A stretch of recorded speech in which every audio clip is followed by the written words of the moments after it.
In primetime news this evening, students and staff traumatized as police and gunmen trade bullets on St. Catherine's School compound. St. Elizabeth police nab 3 suspected gunmen from neighboring St. James. And court hears damning caution statement from co-accused in Beachy Stout McDonald murder trial.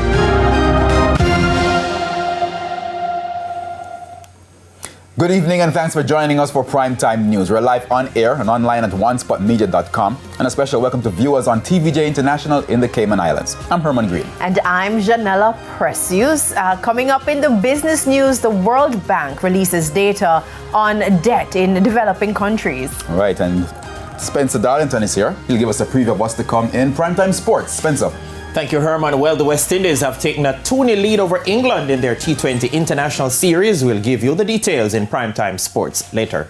There's also sports commentary, E-Prime, and weather in this newscast. But before the break, the feedback question. Our question this evening: what else should be done to offer assistance and protection to victims of domestic abuse? You can share comments online, facebook.com/televisionjamaica, and on X at TVJ News Center.